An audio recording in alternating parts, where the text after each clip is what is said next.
नमस्कार। फणीश्वर नाथ रेणु जी के जन्म शताब्दी वर्ष पर आइए उनकी कहानी सुनते हैं।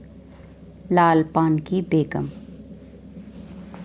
क्यों बिरजू की माँ नाच देखने नहीं जाएगी क्या? बिरजू की माँ शकरकंद उबाल कर बैठी मन ही मन कुढ़ रही थी अपने आंगन में। 7 साल का लड़का बिरजू शकरकंद के बदले तमाचे खाकर आंगन में लोट-पोट कर सारी देह में मिट्टी बन रहा था। चंपिया के सिर भी चुड़ैल मंडरा रही है। आधे आंगन धूप रहते जो गई है सहुआइन की दुकान छोवा गुड़ लाने, सो अभी तक नहीं लौटी। दिया बाती की बेला हो गई, आज आए लौट के ज़रा। बागड़ बकरे की देह में कुकुरमाछी लगी थी, इसीलिए बेचारा बागड़ रह रहकर कूद फांद कर रहा था। बिरजू की माँ बागड़ पर मन का गुस्सा उतारने का बहाना ढूंढकर निकाल चुकी थी। पिछवाड़े की मिर्च की फूली गाछ बागड़ के सिवा किसने कलेवा किया होगा। बागड़ को मारने के लिए वह मिट्टी का ढेला उठा चुकी थी कि पड़ोसिन मखनी फुआ की पुकार सुनाई पड़ी। क्यों बिरजू की माँ नाच देखने नहीं जाएगी क्या? बिरजू की माँ के आगे नाथ और पीछे पघैया ना हो तब न फुआ। गरम गुस्से में बुझी नुकीली बात फुआ की देह में धंस गई और बिरजू की माँ ने हाथ के ढेले को पास ही फेंक दिया। बेचारे बागड़ को कुकुरमाछी परेशान कर रही है। आहा, आय आय, हर्र, आय आय। बिरजू ने लेटे ही लेटे बागड़ को एक डंडा लगा दिया। बिरजू की माँ की इच्छा हुई कि जाकर उसी डंडे से बिरजू का भूत भगा दे, किंतु नीम के पास खड़ी पनभरनियों की खिलखिलाहट सुनकर रुक गई। बोली, ठहर, तेरे बप्पा ने बड़ा हथछुट्टा बना दिया है तुझे। बड़ा हाथ चलता है लोगों पर, ठहर। मखनी फुआ नीम के पास झुकी कमर से घड़ा उतार कर पानी भरकर लौटती पनभरनियों में बिरजू की माँ की बहकी हुई बात का इंसाफ करा रही थी। जरा देखो तो इस बिरजू की माँ को। 4 मन पाट का पैसा क्या हुआ, धरती पर पाँव ही नहीं पड़ते। निसाफ करो। खुद अपने मुंह से 8 दिन पहले से ही गांव की गली गली में बोलती फिरे है। हाँ, इस बार बिरजू के बापा ने कहा है बैलगाड़ी पर बिठाकर बलरामपुर का नाच दिखा लाऊंगा। बैल अब अपने घर है तो 1000 गाड़ी मंगनी मिल जाएगी। सो मैंने अभी टोक दिया। नाच देखने वाली सब तो औन पौन कर तैयार हो रही है, रसोई पानी कर रहे हैं। मेरे मुंह में आग लगे, क्यों मैं टोकने गई। सुनती हो क्या जवाब दिया बिरजू की माँ ने। मखनी बुआ ने अपने पोपले मुंह के होंठों को एक ओर मोड़कर ऐंठती हुई बोली निकाली। अरे हाँ, बिरजू की मैया के आगे नाथ और पीछे पगैया ना हो तब ना। जंगी की पतोहू बिरजू की माँ से नहीं डरती। वह जरा गला खोल कर ही कहती है, फुआ, सर्वे सितलरमिटी यानी सर्वे सेटलमेंट के हाकिम के बासा पर फुल छाप किनारी वाली साड़ी पहन के तू भी भटा की भेंटी चढ़ाती तो तुम्हारे नाम से भी 2-3 बीघा धनहर जमीन का पर्चा कट जाता। फिर तुम्हारे घर भी आज 10 मन सोना बगबाट होता, जोड़ा बैल खरीदता, फिर आगे नाथ और पीछे सैकड़ों पगहिया झूलती। जंगी की पतोहू मुजोर है, रेलवे स्टेशन के पास की लड़की है। 3 ही महीने हुए कोने की नई बहू होकर आई है और सारे कुरमा टोली की सभी झगड़ालू सासों से एक आध मोर्चा ले चुकी है। उसका ससुर जंगी दागी चोर है, सी की लासी है। उसका खसम रंगी कुरमा टोली का नामी लठैत, इसीलिए हमेशा सिंह खुजाती फिरती है जंगी की पुतोहू। बिरजू की माँ के आंगन में जंगी की पुतोहू की गला खोल बोली गुलेल की गोलियों की तरह दंदनाती हुई आई थी। बिरजू की माँ ने एक तीखा जवाब खोज कर निकाला, लेकिन मन ही मन महसूस कर रह गई।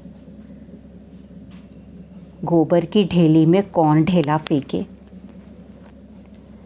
जीभ के झाल को गले में उतार कर बिरजू की माँ ने अपनी बेटी चंपिया को आवाज़ दी, अरे चंपिया, आज लौटे तो तेरी मूड़ी मरोड़ कर चूल्हे में झोंकती हूँ। दिन दिन बेचाल होती जाती है। गांव में तो अब थिएटर बायोस्कोप का गीत गाने वाली पतूरिया पुतोहू सब आने लगी हैं। कहीं बैठ के बाजे मुरलिया सीख रही होगी हर जाई। अरे चंपिया।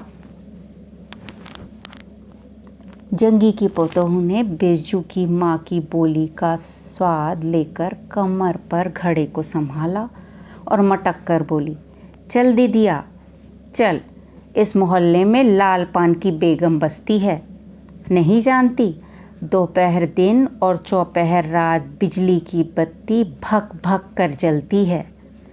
भक भक बिजली की बत्ती की बात सुनकर न जाने क्यों सभी खिलखिलाकर हंस पड़ी।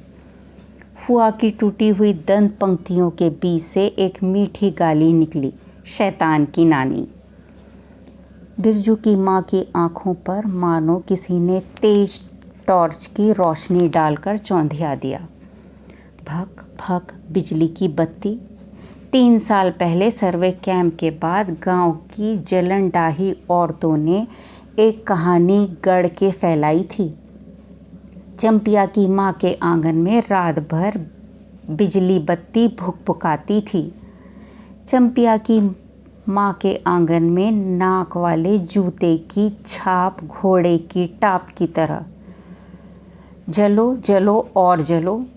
चंपिया की माँ के आंगन में चांदी जैसे पाट सूखते देखकर जलने वाली सब औरतें खलियान पर सोनोली धान के बोझों को देखकर बैगन का भुर्ता हो जाएंगी।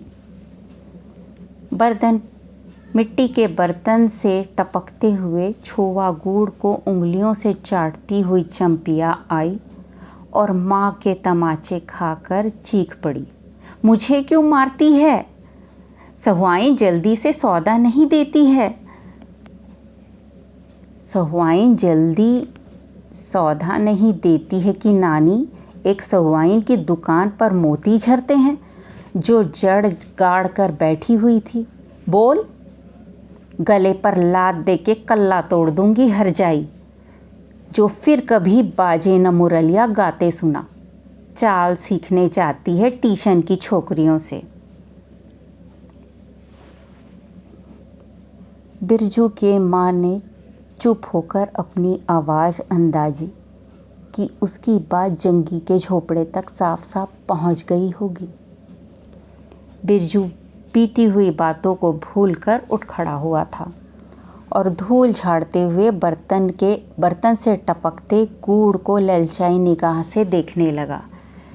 दीदी के साथ वह भी दुकान जाता तो दीदी उसे भी गुड़ चटाती जरूर। वह शकरकंद के लोभ में रहा और मांगने पर माँ ने शकरकंद के बदले ए मैया एक अंगुली गुड़ दे दे। बिरजू ने तलहत्ती फैलाई। देना मैया एक रत्ती भर। एक रत्ती क्यों? उठा के बर्तन को फेंक आती हूँ पिछवाड़े में, जाके चाटना। नहीं बनेगी मीठी रोटी। मीठी रोटी खाने का मुंह होता है। बिरजू की माँ ने उबले शकरकंद का सूप रोती हुई चंपिया के सामने रखते हुए कहा, बैठ के छिलके उतार, नहीं तो अभी। 10 साल की चंपिया जानती है शकरकंद छीलते समय कम से कम 12 बार माँ उसे बाल पकड़कर झकझोरेगी, छोटी छोटी खोट निकालकर गालियाँ देगी। पाँव फैला के क्यों बैठी है उस तरह बेलज्जी? चंपिया माँ के गुस्से को जानती है। बिरजू ने इस मौके पर थोड़ी सी खुशामद करके देखा। मैया, मैं भी बैठकर शकरकंद छीलूं? नहीं, माँ ने झिड़की दी। एक शकरकंद छीलेगा और 3 पेट में। जाके सिद्धू की बहू से कहो 1 घंटे के लिए कढ़ाई माँ कर ले गई तो फिर लौटाने का नाम ही नहीं। जा जल्दी। मुंह लटकाकर आंगन से निकलते निकलते बिरजू ने शकरकंद और गुड़ पर निगाहें दौड़ाई। चंपिया ने अपने झबरे केश के ऊंट से माँ की ओर देखा और नज़र बचाकर चुपके से बिरजू की ओर एक शकरकंद फेंक दिया। बिरजू भागा। सूरज भगवान डूब गए। दिया बत्ती की बेला हो गई। अभी तक गाड़ी। चंपिया बीच में ही बोल उठी। कोयरी टोले में किसी ने गाड़ी नहीं दी मैया। बप्पा बोले माँ से कहना सब ठीक ठाक करके तैयार रहे। मलदहिया टोली के मियाँ जान की गाड़ी लाने जा रहा हूँ। सुनते ही बिरजू की माँ का चेहरा उतर गया। लगा छाते की कमानी उतर गई घोड़े से अचानक। कोयरी टोले वाले में किसी ने गाड़ी मंगनी नहीं दी। तब मिल चुकी गाड़ी। जब अपने गांव के लोगों के आंख में पानी नहीं तो मलदहिया टोली के मियाँ जान की गाड़ी का क्या भरोसा। न 3 में न 13 में। क्या होगा शकरकंद छीलकर? रख दो उठा के। यह मर्द नाच दिखाएगा। बैलगाड़ी पर चढ़कर नाच दिखाने ले जाएगा। चढ़ चुकी बैलगाड़ी पर, देख चुकी जी भर नाच। पैदल जाने वाली सब पहुंचकर पुरानी हो चुकी होंगी। बिरजू छोटी कढ़ाई सिर पर औंधा कर वापस लाया। देख दीदिया, मलेट्री टोपी, इस पर 10 डंडा मारे 10 लाठी मारने पर भी कुछ नहीं होता। चंपिया चुपचाप बैठी रही, कुछ बोली नहीं, जरा सी मुस्कुराई भी नहीं। बिरजू ने समझ लिया मैया का गुस्सा अभी उतरा नहीं है पूरे तौर से। मड़ैया के अंदर से बागड़ को बाहर भगाती हुई बिरजू की माँ बड़बड़ाई। कल ही पचकौड़ी कसाई वाले के हवाले करती हूँ राक्षस को। हर चीज़ में मुंह लगाएगा। चंपिया, पान दे बागड़ को, खोल दे गले की घंटी। हमेशा टुनुर टुनुर, मुझे जरा नहीं सुहाता है। टुनुर टुनुर सुनते ही बिरजू को सड़क से जाती हुई गाड़ियों की याद हो आई। अभी बबुआन टोले की गाड़ियां नाच देखने जा रही थी। झुनुर झुनुर बैरों की झुमकी। तुमने सुन, ऐसी बकबक मत करो। बागड़ के गले से झुमकी खोलती बोली चंपिया। चंपिया, डाल दे चूल्हे में पानी।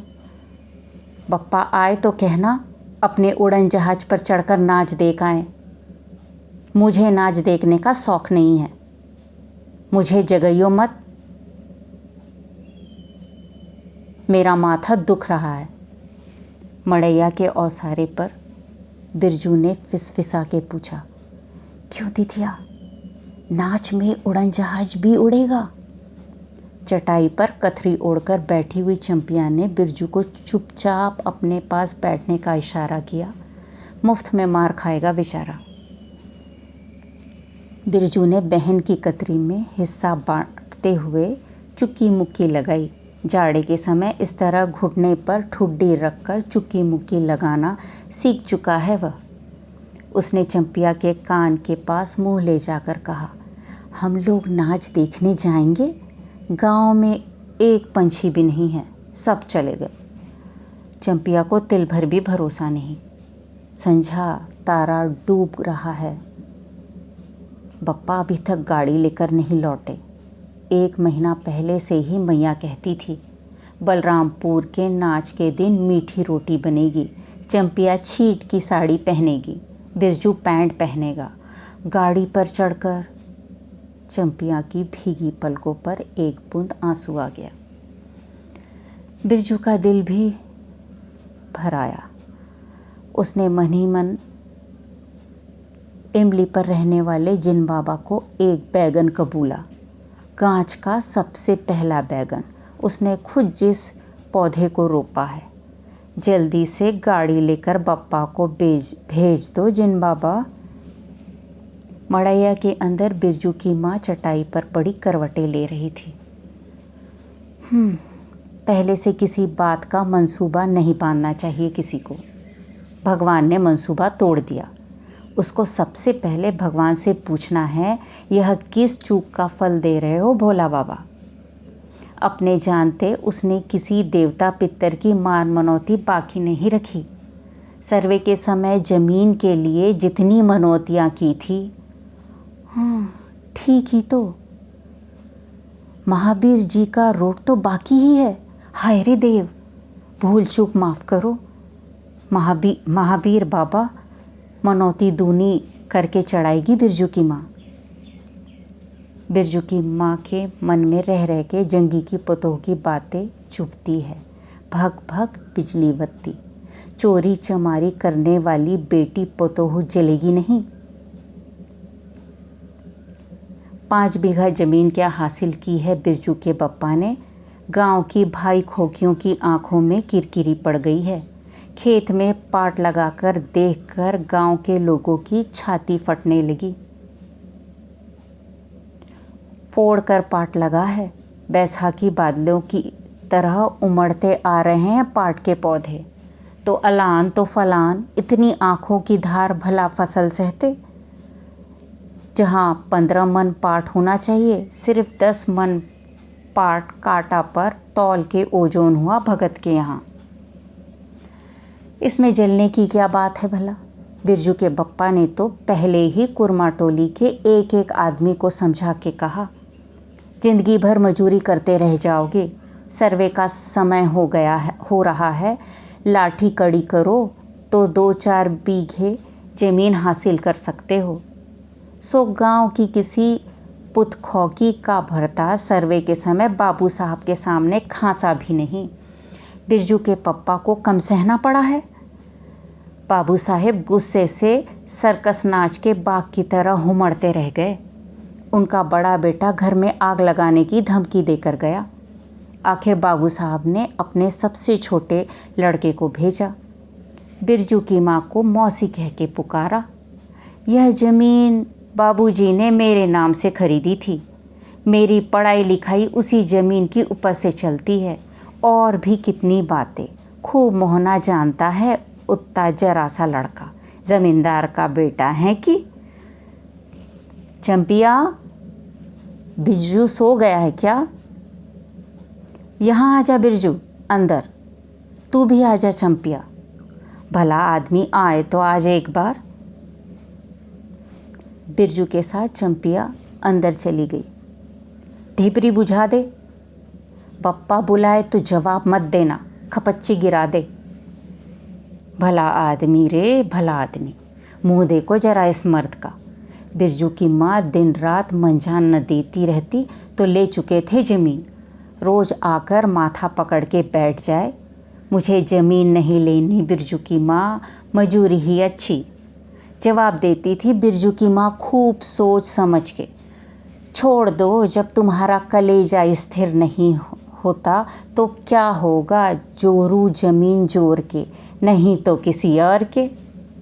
बिरजू के बाप पर बहुत तेज़ी से गुस्सा चढ़ता ही जाता। बिरजू की माँ का भाग ही खराब है जो ऐसा गोबर गणेश घर वाला उसे मिला। कौन सा शौक मौज दिया है उसके मर्द ने।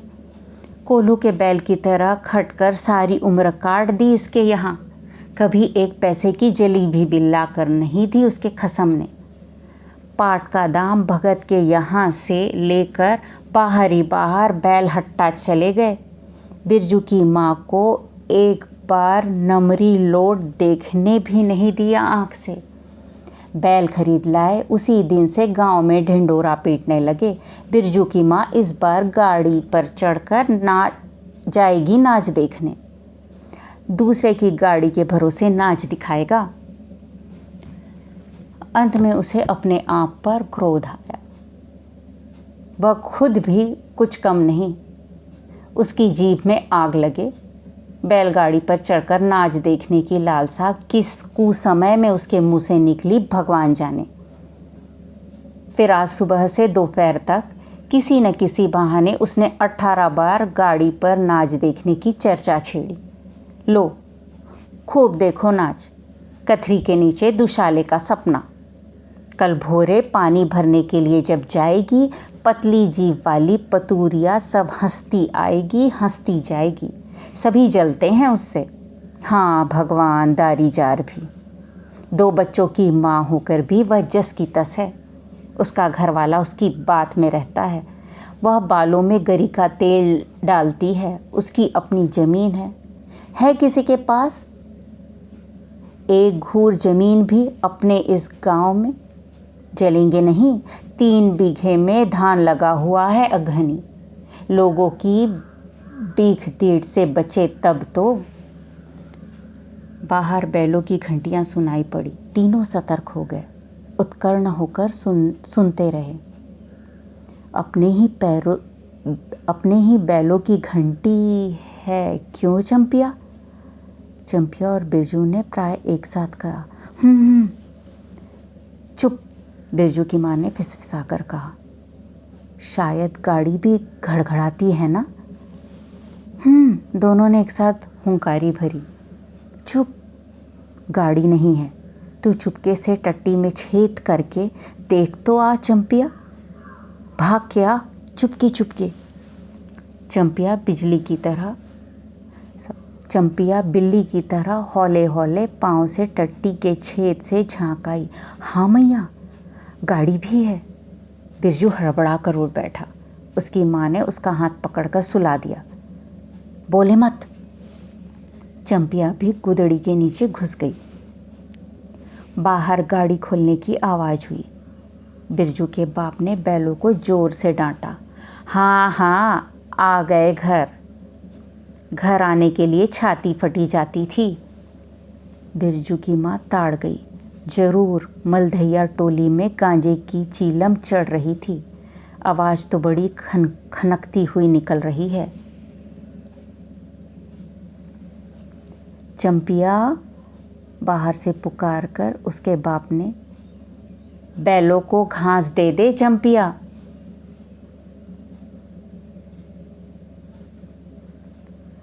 अंदर से कोई जवाब नहीं आया। चंपिया के बाप ने आंगन में आकर देखा तो एक रोशनी, न चिराग, न चूल्हे में आग। बात क्या है? नाच देखने उतावली होकर पैदल ही चली गई क्या? बिरजू के गले में खसखसाहट हुई और उसने रोकने की पूरी कोशिश भी की, लेकिन खांसी जब शुरू हुई तो पूरे 5 मिनट तक वह खांसता रहा। बिरजू, बेटा बृजमोहन, बिरजू के बाप ने पुचकार कर बुलाया।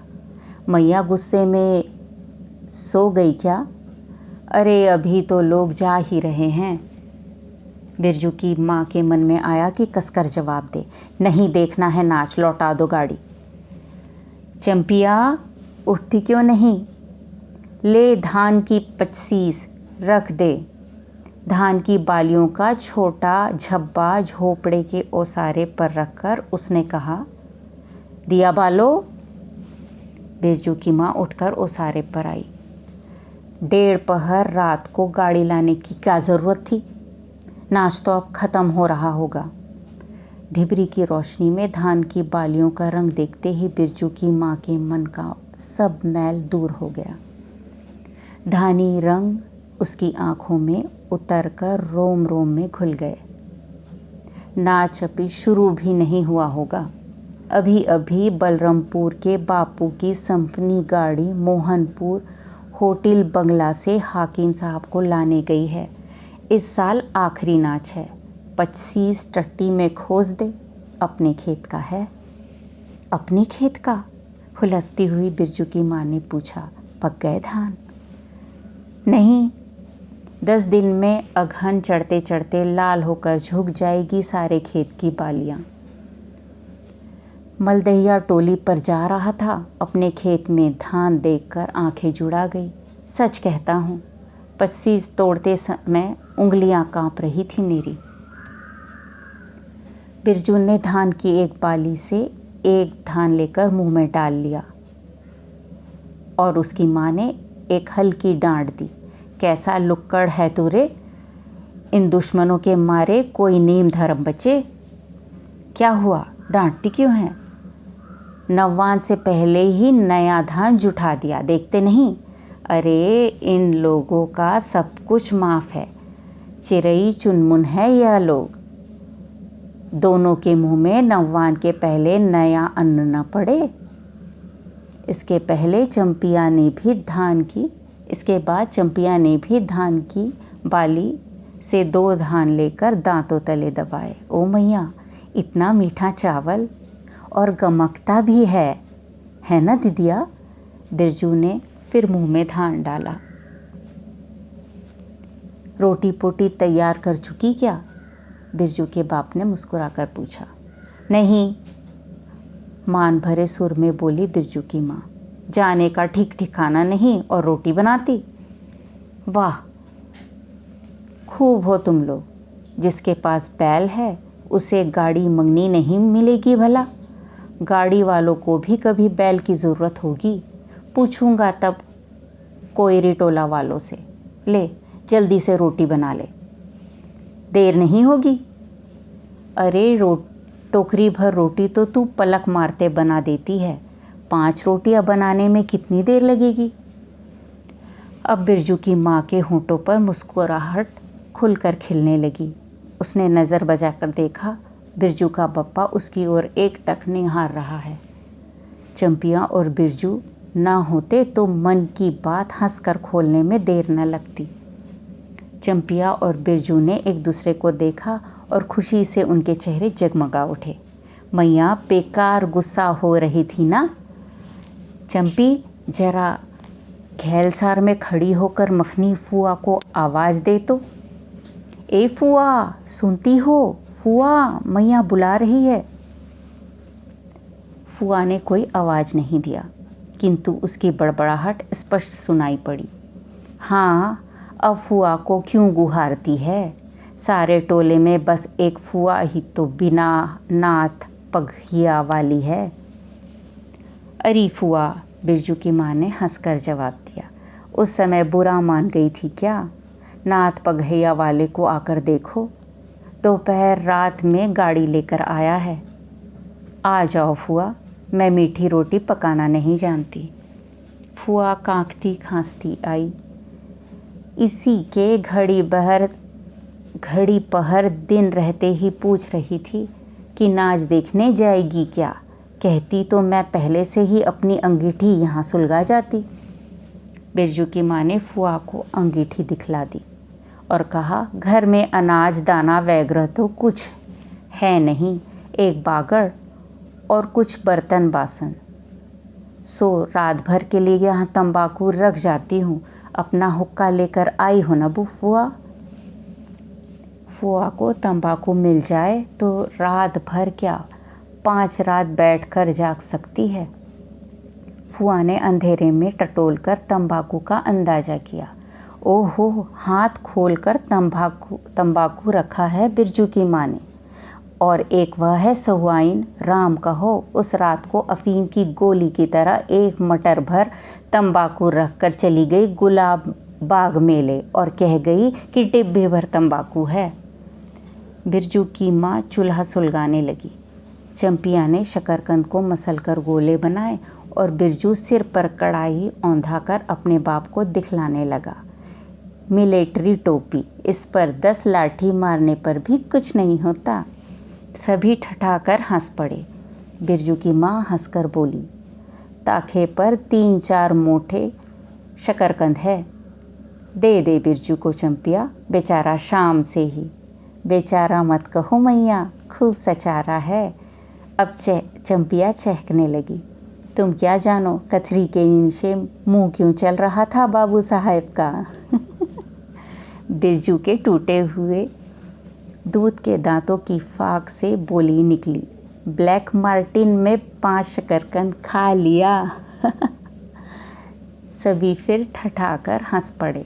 बिरजू की माँ ने फुआ का मन रखने के लिए पूछा, एक कनवा गुड़ है, आधा दूं फुआ? फुआ ने गदगद होकर कहा, अरे शकरकंद तो खुद मीठा होता है, उतना क्यों डालेगी।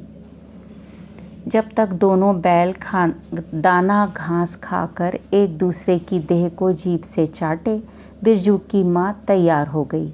चंपिया ने छीट की साड़ी पहनी और बिरजू बटन के अभाव में पैंट पर पटसन की डोरी बंधवाने लगा। बिरजू की माँ ने आंगन से निकल गांव की ओर कान लगाकर सुनने की चेष्टा की। इतनी देर तक भला पैदल जाने वाले रुके रहेंगे। पूर्णिमा का चांद सिर पर आ गया। बिरजू की माँ ने असली रूप का मांग टीका पहना है आज पहली बार। बिरजू के बप्पा को क्या हो गया? गाड़ी जोतता क्यों नहीं? मुंह की ओर एकटक देख रहा है, मानो नाच की लाल पान की। गाड़ी पर बैठते ही बिरजू की माँ की देह में एक अजीब गुदगुदी लगने लगी। उसने बांस की बल्ली को पकड़कर कहा, गाड़ी पर अभी बहुत जगह है, जरा दाहिने सड़क से गाड़ी हाँकना। बैल जब दौड़ने लगे और पहिया जब चूं चूं करके घरघराने लगा तो बिरजू से नहीं रहा गया। उड़न जहाज की तरह उड़ाओ बप्पा। गाड़ी जंगी के पिछवाड़े पहुंची।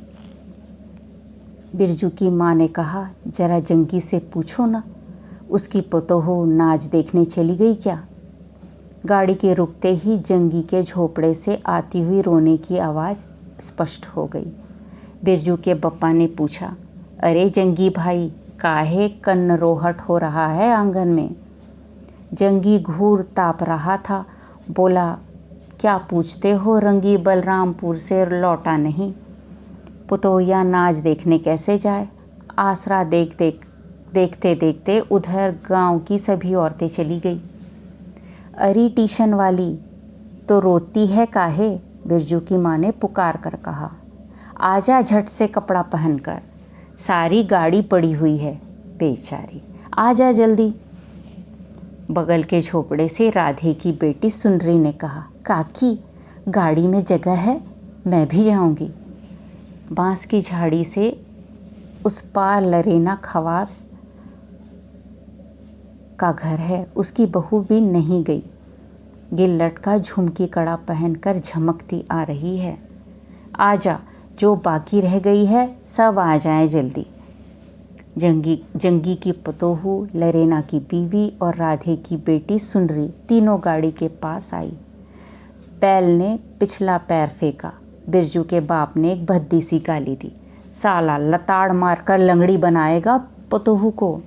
सभी ठठाकर हंस पड़े। बिरजू के बाप ने घूंघट में झुकी दोनों पतोहों को देखा। उसे अपने खेत की झुकी हुई बालियों की याद आई। जंगी की पतोहों का गौना 3 ही मास पहले हुआ है। गौने की रंगीन साड़ी में कड़वे तेल और लठवा सिंदूर की गंध आ रही है। बिरजू की माँ को अपने गौने की याद आई। उसने कपड़े की गठरी से 3 मीठी रोटियां निकाल कर कहा, खा ले एक एक करके, सिमराह के सरकारी कूप में पानी पी लेना। गाड़ी गांव से बाहर होकर धान के खेतों के बगल से जाने लगी। चांदनी कार्तिक की, खेतों से धान के झरते फूलों की गंध आती है। बांस की झाड़ी में कहीं दुधी की लता फूली है। जंगी की पतोहू ने एक बीड़ी सुलगाकर बिरजू की माँ की ओर बढ़ाई। बिरजू की माँ को अचानक याद आई, चंपिया, सुनरी, लरेना की बीवी और जंगी की पतोहू, ये चारों ही गांव में बैस्कोप का गीत गाना जानती है खूब। गाड़ी की लीक धनखेतों के बीच होकर गई। चारों ओर गौने के साड़ी की खसखसाहट जैसी आवाज़ होती है। बिरजू की माँ के माथे के मांग टीके पर चांदनी छिटकती है। अच्छा, अब एक बैस्कोप का गीत गा तो चंपिया, डरती है काहे? जहाँ भूल होगी बगल में मास्टरनी बैठी ही है। दोनों पतोहुओं ने तो नहीं, किंतु चंपिया और सुनरी ने खकार कर गला साफ किया। बिरजू के बाप ने बैलों को ललकारा, चल भैया और जरा जोर से गा रे चंपिया, नहीं तो मैं बैलों को धीरे चलने कहूँगा। जंगी की पतोहू ने चंपिया के कान के पास घूंघट ले जाकर कुछ कहा और चंपिया ने धीरे से शुरू किया, चंदा की चांदनी।